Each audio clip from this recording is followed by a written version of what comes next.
नमस्कार, जय श्री राम, वंदे मातरम। अ, ये सटायर है। दिल्ली के महान पूर्व मुख्यमंत्री ने आज दिल्ली वासियों को बताया है कि नवनिर्वाचित भाजपा की सरकार जो हरियाणा में है, उसका द्वेष दिल्ली के प्रति महान है क्योंकि इस बार फिर से केजरीवाल जीतने वाले हैं। इससे क्षुब्ध होकर के राज्य सरकार ने दिल्ली वालों के पीने के पानी में जहर मिला दिया है।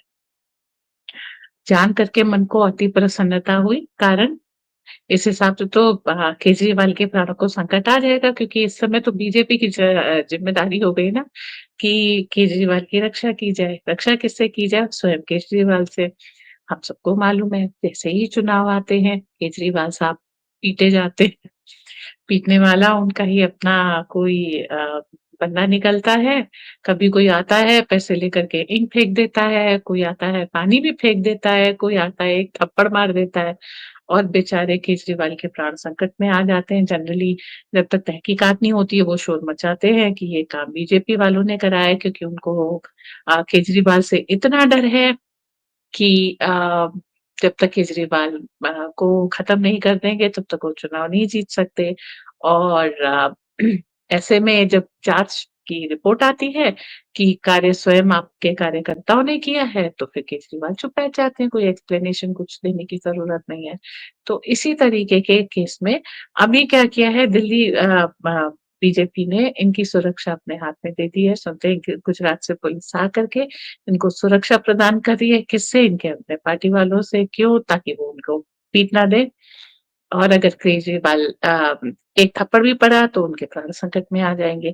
फिर वही पुरानी चिर परिचित ये हम सब मिले हुए हैं जी, हमको मारना चाहते हैं जी, वगैरह-वगैरह शुरू हो जाएगा। तो संबित पात्रा जी ने भी इस बार जो है सबको हाँ, प्रेस कॉन्फ्रेंस करके ये बता ही दिया है कि इसकी पूरी संभावना है और तैयारी भी पूरी हो चुकी होगी। आई थिंक सो वो व्यक्ति भी आइडेंटिफ़ाई किया जा चुका होगा कि चुनाव से ठीक 1-2 दिन पहले वो आए और केजरीवाल जी के पैर छुए और जैसे नाथूराम गोडसे ने गांधी जी को गोली मारी थी, वैसे ही आधुनिक गांधी भी गाल पे थप्पड़ खा के शहीद हो जाएँगे। तो ये सारी चीज़ें हमको दिल्ली के चुनाव में देखने को मिल सकती है क्योंकि और तो कोई मुद्दा बचा नहीं केजरीवाल साहब के पास। जितने भी इन्होंने फ्रीबीज़ बाँटे थे, भाजपा ने उससे ज़्यादा बाँट दिए। इसके साथ-साथ संघ भी लगा हुआ है कि काफ़ी सारी मीटिंग्स भी हो रही है। लोगों को भी 10 साल में पूरा पता लग गया है कि केजरीवाल गद्दी पे हों या उनके कोई अ, टेम्परेरी मुख्यमंत्री गद्दी पे हों, लेकिन कोई फ़र्क नहीं पड़ता।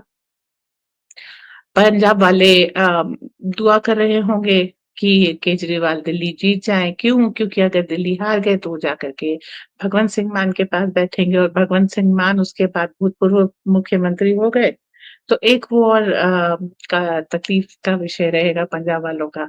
तो उधर से धुआँ पे धुआएँ उड़ के आ रही हैं दिल्ली कि प्रभु आपकी सत्ता कायम रहे और इधर दिल्ली वासियों की जो है दुआएँ चारों तरफ सर्कुलेट कर रही होगी कि भगवान इससे बचा लो, फिर से आएगा, ऑड इवन करेगा, क्या-क्या करेगा। दिल्ली की परेशानियों में इज़ाफ़ा हो जाएगा, कमी तो आज तक आई नहीं।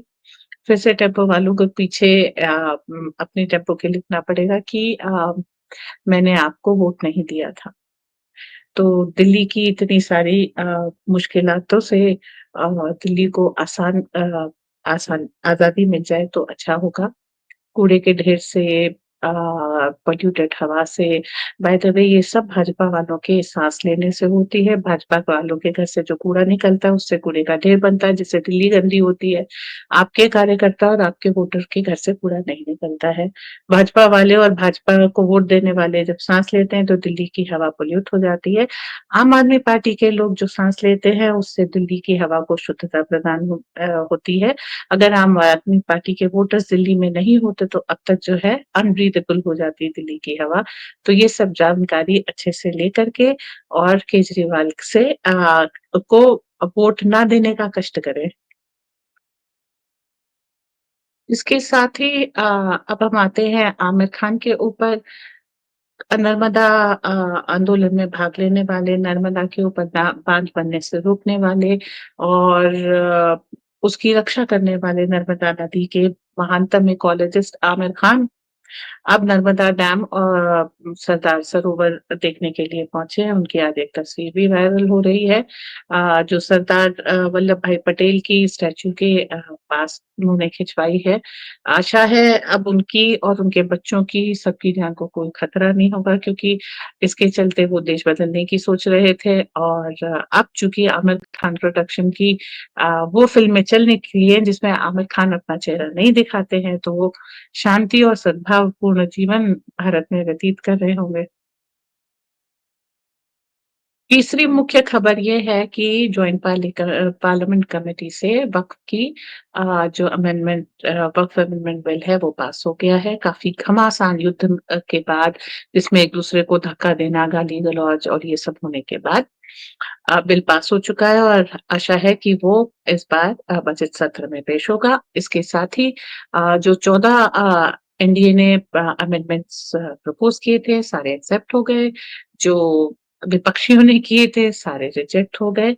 तो ये अमेंडमेंट बिल हमको देखने को मिल सकता है, जो अब एक एक्ट में बदल जाए। धीरे-धीरे आगे भी जो सुधार चाहिए होंगे, उसमें वो होते रहेंगे, परंतु फौरी तौर पे काफ़ी सारे लोगों को आसानी मिलेगी। और जो शेर की तरह से चलते हुए आते हैं, और उनकी 15,000 करोड़ की जो प्रॉपर्टी है, उसके ऊपर भी एनिमी एक्ट में सही कानून लागू किया जाएगा, और उसको भी जो है ठीक अंजाम तक पहुँचाया जाएगा। ये बातें हैं हम स्वनामधन्य रघुराम राजन जी के ऊपर। रघुराम राजन जी हमेशा भारत को वो सलाह देते आए हैं जो भारत विरोधी होती है। शुरू-शुरू में वो प्रोडक्शन के विरोध में थे, और बिना माँगे हर बार बजट से पहले लोग उनके पास जाते हैं और वो बड़ी-बड़ी सलाहें देते हैं। तो इसी सिलसिले में रघुराम राजन जी ने इस बार टैक्स कम करने की सलाह दी है। जब वो समय जब भारत के 3 तरफ बांग्लादेश, जो अभी तक रिलेटिवली प्रत्यक्ष रूप से शांत था, वो उबल रहा है। म्यांमार में युद्ध चल रहा है, आपका मणिपुर का केस म्यांमार से लिंक्ड है। अ, अपराधी बॉर्डर क्रॉस करके आते-जाते रहते हैं। नेपाल की भूमि को आईएसआई आपके खिलाफ यूज़ कर रही है, और पाकिस्तान तो जो पाकिस्तान था वो था। अ श्रीलंका से भी थोड़ी-सी खट्टी-मीठी बात चलती रहती है। अभी अडानी के पोर्ट्स को रिव्यू कमेटी के लिए श्रीलंका ने डाल दिया है। जब भारत चारों तरफ से मुसीबतों से घिरा हुआ है, और जब हमें अपने बजट वगैरह रक्षा बजट को और अप कर देना चाहिए, ऐसे समय में लोगों के अंदर असंतोष पैदा करने के लिए रघुराम राजन जी ये सलाह लेके आए हैं कि इनकम टैक्स कम कर देना चाहिए, ये सारी चीज़ें। तो ऐसे लोग जब भी बोलते हैं, तो ये जान लेना चाहिए कि ये मुँह खोलेंगे तो भारत के विरोध में ही बोलेंगे। उत्तराखंड में यूनिफ़ॉर्म सिविल कोड लागू हो चुका है। समय के साथ-साथ उसमें जो भी अमेंडमेंट्स चाहिए होंगे वो करके वी होप कि देश भर में इसको लागू किया जाए। योगी जी पहले ही कह चुके हैं कि उत्तर प्रदेश में जो पालन हो रहा है वो यूनिफ़ॉर्म सिविल कोड है, और ये समय की आवश्यकता है, क्योंकि भारत का संविधान सभी लोगों के लिए समान होना चाहिए। इसके साथ 6 उद्धव ठाकरे के एमपी अ, अ, वो शिंदे ग्रुप को जॉइन करेंगे।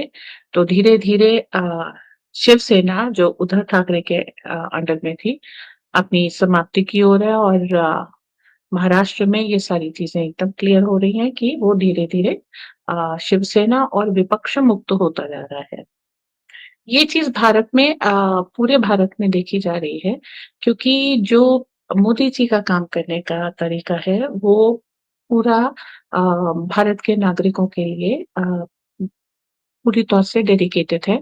तो इसके कारण विपक्ष की कोई नीति इसमें चल नहीं पा रही। विकास कभी विपक्ष का मुद्दा नहीं था। उनका कास्टिज़्म और सेपरेटिज़्म ही पर ही उनकी सारी दुकान चलती आ रही थी, जिसका अब कोई स्थान नहीं रह गया। और विपक्ष अपनी नीतियों को और प्रखर नहीं कर पा रहा, अपने वैल्यूज़ को, अपने आइडियाज़ को निखार नहीं पा रहा, बल्कि काफ़ी सारा विपक्षी पार्टी एक समय जॉर्ज सोरोस के इंस्ट्रक्शन पे काम कर रही थी, फ़ौरन जाके इंस्ट्रक्शंस ले रहे थे उनके नेता और काम कर रहे थे, जिसकी अब भारतीय राजनीति में ज़रूरत खत्म होती जा रही है और इस ज़रूरत के साथ-साथ विपक्ष भी खत्म होता जा रहा है। लोकतंत्र में विपक्ष आवश्यक है, इसके कारण काफ़ी लंबी लीज़ लाइन दी गई इन लोगों को कि शायद ये बदल करके भारत की संप्रभुता और राष्ट्रीय अस्तित्व के लिए काम करें, परंतु इन्होंने ऐसा नहीं किया और अब ये अपने अंत की ओर धीरे-धीरे बढ़ते जा रहे हैं। तो भाजपा अकेली पार्टी रहेगी, ऐसा हो सकता है किसी दिन कि काफ़ी 1-2 सीटों पे तो अभी भी हम लोगों को देखने को मिलता है कि चुनाव अनाउंस होते हैं, कोई विरोधी होता नहीं है, तो जो अकेला कैंडिडेट होता है उसे विजयी घोषित कर दिया जाता है।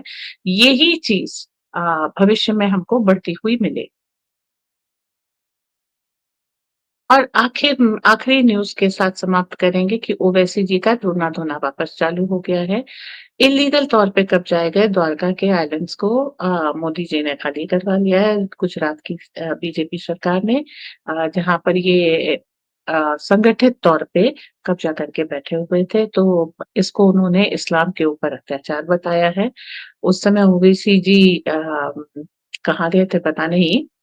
अ, जब ये आइलैंड्स पे कब्ज़ा हो रहा था और इल्लीगल्स का कब्ज़ा हो रहा था और वहाँ पर उसको जो है स्मगलिंग और इस सब का अड्डा बनाया जा रहा था, तब किसी कोई ऑब्जेक्शन नहीं था, सब कुछ सुरक्षित था, पर जैसे ही ये आइलैंड्स खाली कराए जा रहे हैं, ताकि पर्यटन के लिए इनका विकास हो सके, तो नेचुरली कुछ लोग खतरे में आ जाते हैं और वो लोग खतरे में आ चुके हैं। सेम चीज़ हम अपने यही चीज़ हम लक्षद्वीप में देख सकते हैं। लक्षद्वीप में पर्यटन के विकास के लिए काफ़ी सारी चीज़ें खंगाली जा रही हैं। पेपर्स देखे जा रहे हैं, कागज़ देखे जा रहे हैं और उसके बाद फिर वहाँ पर पर्यटन का और विकास के लिए कार्य हो रहा है। तो वहाँ की ये कम्युनिटी भी खतरे में आ गई है जो इसे अपने विरोध में किया जाने वाला अत्याचार बता रही है। वो ये भूल जा रहे हैं कि वहाँ पर जो लोग रियल प्रॉपर्टी ओनर्स हैं, किसी भी तरह के डेवलपमेंट से उनकी प्रॉपर्टी की रेट्स बढ़ेंगे और उनका जो भी बिज़नेस कर सकते हैं। एक ठेले पे आपने अगर नींबू की शिकंजी का भी ठेला लगा दिया, तो उसकी अर्निंग के चांसेस बढ़ सकते हैं। पर हमेशा से विकास को किरदरकिनार करके अपना रोना रोने वाले लोग प्रोएक्टिव तौर पे इस कार्य को कर रहे हैं और आशा है आपके और हमारे नेत्र एक दिन विकास को ज़रूर देखेंगे। मुझे सुनने के लिए धन्यवाद। जय हिंद, नमस्कार।